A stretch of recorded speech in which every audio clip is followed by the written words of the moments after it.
অনেক সময় heart attack যেটাকে আমরা বলি, এই হার্ট অ্যাটাকের প্রেজেন্টেশনটা অনেক উইয়ার্ড হইতে পারে, ইউনিক হইতে পারে।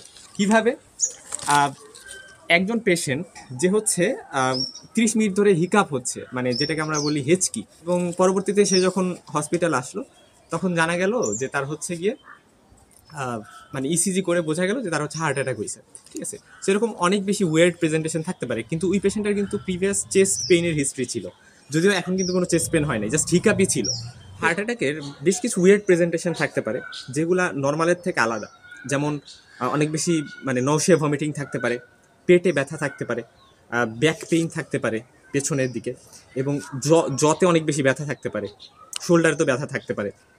ঠিক আছে, তার বুকে অনেক বেশি ব্যথা নাই, হয়তো বা পেশেন্টের আগে মাঝে মধ্যে ব্যথা হইতো, কিন্তু এখন কোনো ব্যথা নেই, কিন্তু স্টিল কিন্তু তার হার্ট অ্যাটাক হইতে পারে। সেই জন্য এই বিষয়গুলো খুবই অ্যাওয়ার থাকতে হবে। অনেক বেশি সোয়েটিং থাকে, অনেক বেশি ঘেমে যায়, এই বিষয়ে কিন্তু হার্ট অ্যাটাকে পেশেন্টের হইতে পারে। হ্যাঁ, আরেকটি ইম্পর্টেন্ট কথা বলি, যে যারা ডায়াবেটিসের পেশেন্ট থাকে, ওই ডায়াবেটিসের পেশেন্টদের ক্ষেত্রে কিন্তু কোনো চেস্ট পেইন একেবারে নাও থাকতে পারে, কারণ তাদের ক্ষেত্রে যেহেতু নার্ভগুলো ড্যামেজ হয় সুগারের কারণে, সো এই কারণে কিন্তু পেইন সেন্সেশনে ঝামেলা থাকতে পারে ডায়াবেটিসের পেশেন্টদের। এই জন্য এই বিষয়গুলো আমাদের একটু সচেতন থাকতে হবে কিন্তু।